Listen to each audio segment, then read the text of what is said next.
Hey y'all, in today's video, we're talking all about SI joint pain during pregnancy, what it is, why it happens, and a quick movement flow to help you find some relief. So the SI joint, you have two of them, and it's on the back side of your pelvis. It's between the bone that's called your sacrum and then your ilium. So this is your ilium, sacrum, and you have two of them on either side. And it's a really common type of pain or dysfunction that occurs during pregnancy for a couple of reasons.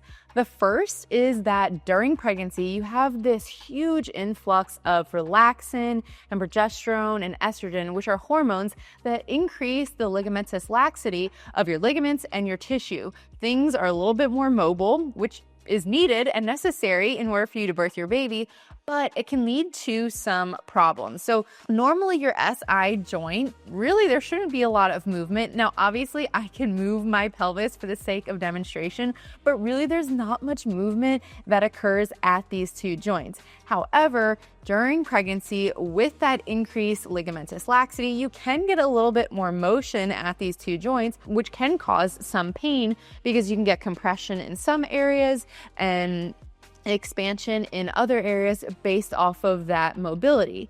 You also tend to lose some of that inherent ligamentous stability because they are a little bit more loose. And so now you have to really rely on your muscular stability to provide stability to these two joints. So your SI joints are made more stable by ligaments and muscle. And if your ligaments are a little bit more relaxed, you need a little bit more support from your muscles. Another thing that tends to cause SI joint pain, which truly is a pain in the butt. You'll feel on the back side of your pelvis on either the right or the left side. It's common to only develop it on one side. But another reason this happens so frequently during pregnancy is because during pregnancy, you tend to develop a different posture where you are standing in what is called hip external rotation.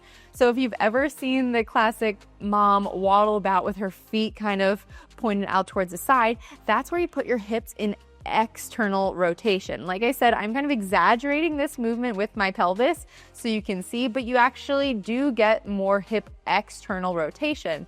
This also increases the space of the pelvic inlet, which is really important in order for your baby to drop into that top part of the pelvis.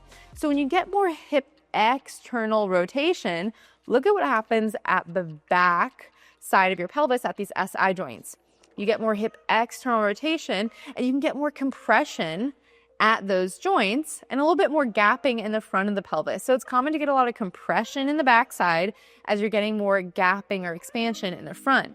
So you get more compression at these SI joints, which can cause a lot of pain and discomfort, especially if you are standing all day with your glutes clenched and your hips thrusted forward in that externally rotated stance.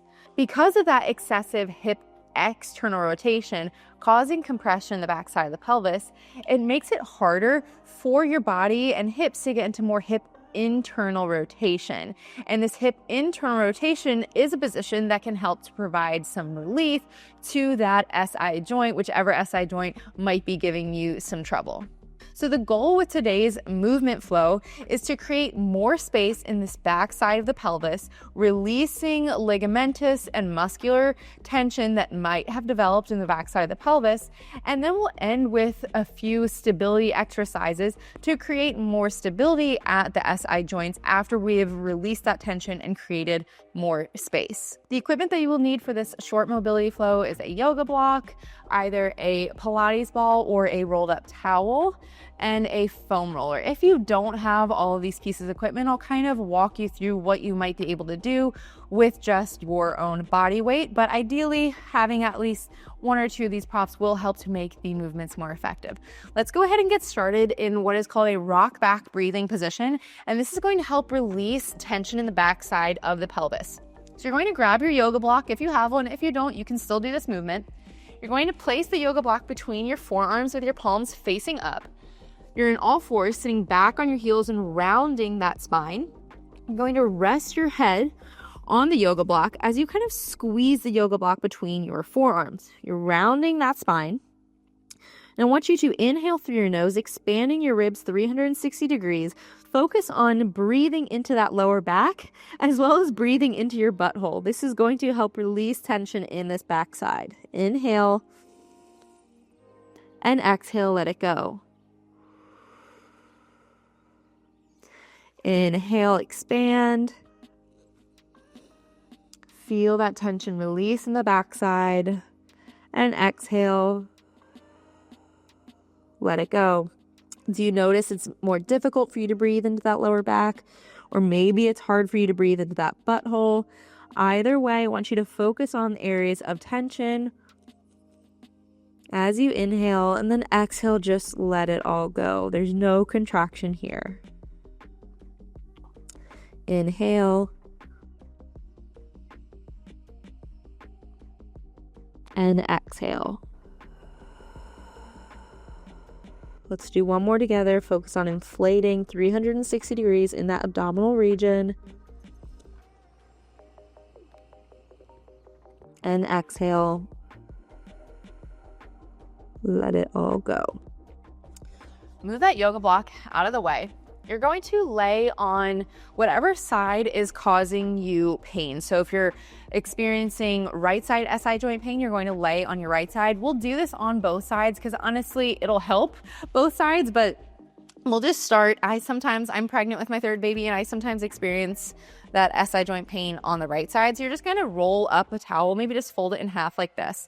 And I want to show you with the pelvic model what exactly we're doing. So you're going to place that towel at the top of your hip bone, because imagine if you're getting compression on the back side of that pelvis from the top of your hip bone flaring outward, we're going to lay on that towel roll to hopefully reverse that compression.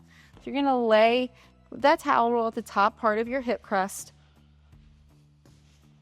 And you're truly just going to lay here. Make sure you really get that compression. If you want, you can use a Pilates ball as well and place it at that hip crest. And from here, we're just going to breathe. So you're going to inhale through your nose and exhale. Let it all go. Make sure you're maintaining contact with that towel roll or that Pilates ball at the top part of your hip. So we're causing compression at the top part of the hip to hopefully cause distraction and that release of tension at the bottom part of the hip. Inhale, expand. Exhale, let it go. Just try and melt into this. I want to show you real quick with the Pilates ball. Keep breathing there, but I want to show you what it would look like if you had that Pilates ball at the top crest of your hip. And you're just breathing here as well.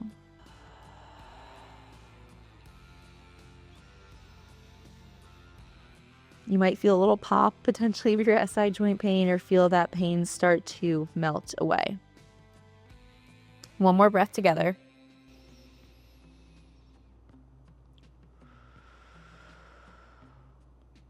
From here, remove your Pilates ball. You can choose to keep the towel roll there if you want, but you don't need as much elevation as that Pilates ball. And you're also going to grab your foam roller if you have one. If you don't have one, you'll perform this still the same movement, just without the foam roller. So you're placing that foam roller between your knees, and your hips and knees are bent to 90 degrees. You're going to inhale. Exhale as you gently squeeze that foam roller and engage your deep core. From here, you're going to think about shifting your top knee forward ever so slightly. So it's just 1 or 2 inches in front of that bottom knee. And then you're going to pull it back. So we're working on the ability to shift in and out of your hip. I often like to time that inhale as you pull the foam roller back, and then exhale as you roll it forward. There's not a lot of movement. This is a very small movement, and it helps to mimic what the pelvis is doing during walking, where you shift your weight from one leg to the next. Inhale, pull back. Exhale, roll forward.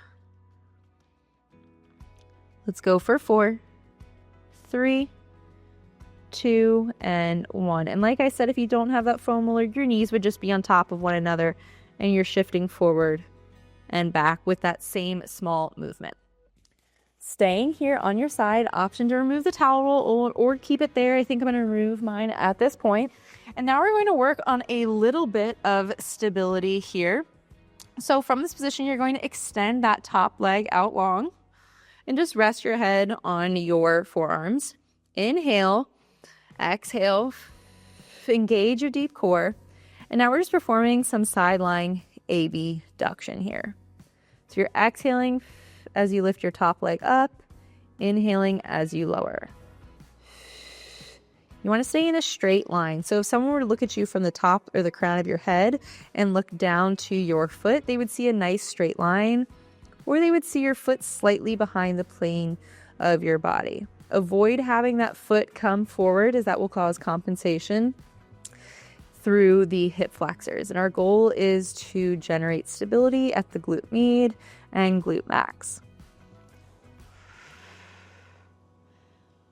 For 4, 3, 2, and 1. Alrighty, now we're going to perform everything on the other side. So I'm going to grab my rolled up towel. We're going to start with that compression. Remember, you're looking for that compression at the top of the crest of your hip. Knees are bent, and you are simply going to breathe into this movement or breathe into this compression here. Inhale, expand, and exhale, let it go.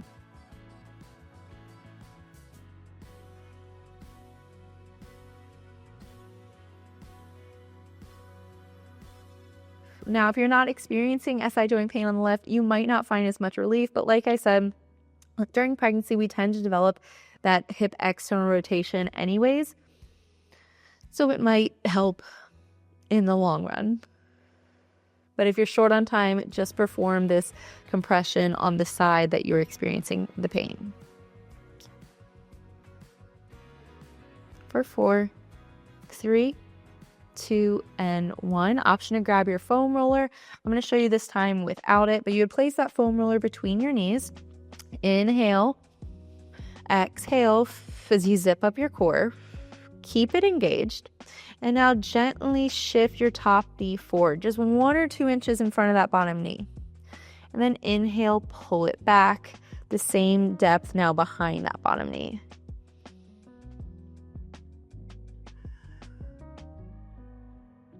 Exhale as you roll it forward. Inhale as you pull back. There shouldn't be a lot of rocking motion from your full body.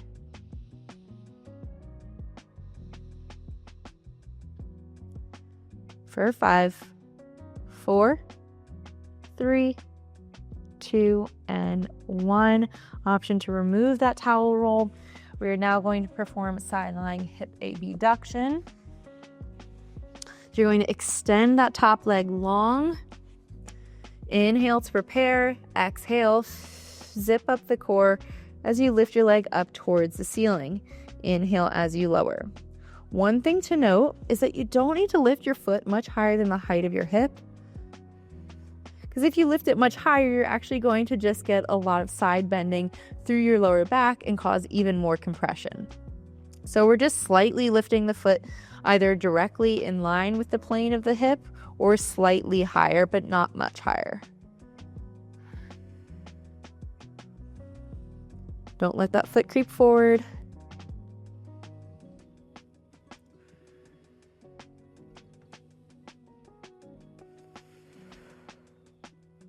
For 5, 4, 3, 2, and 1.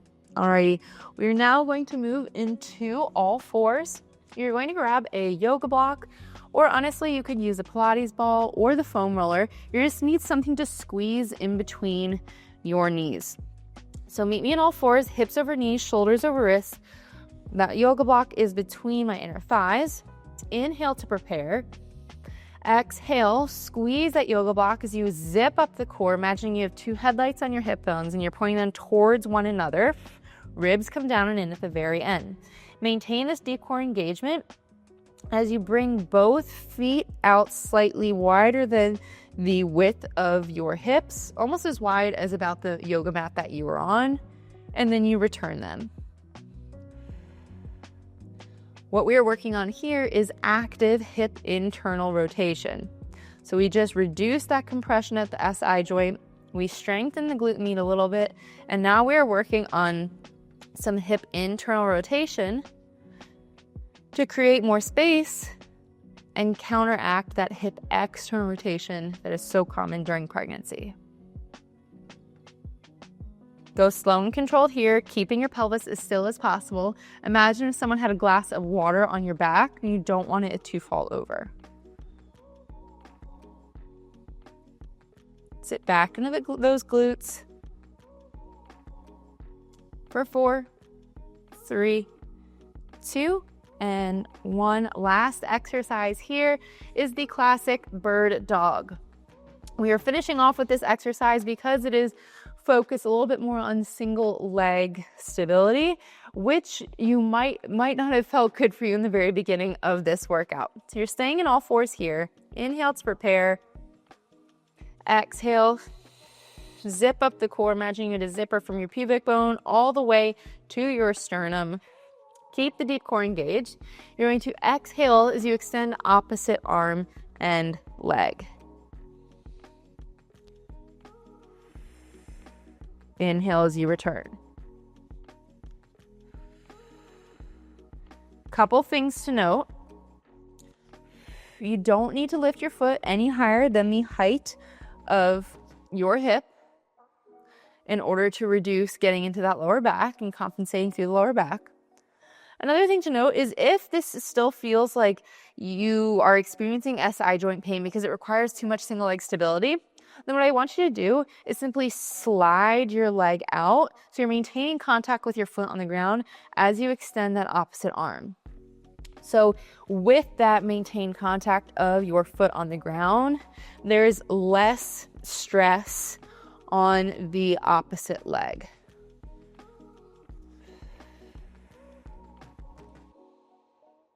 Press your hands through the mat.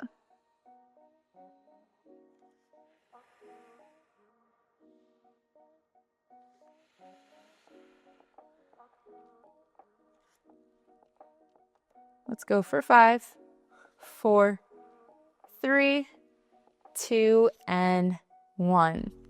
That is the end of the circuit. You are free to perform another couple of rounds or maybe perform this a couple times throughout the day until you experience some long-term pain relief.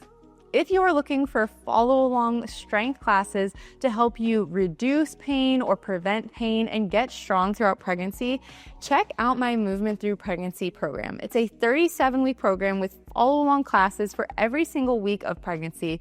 There are 4 workouts per week, and they all contain strength workouts as well as additional movement flows just like the one today to help you get out of common pregnancy pains.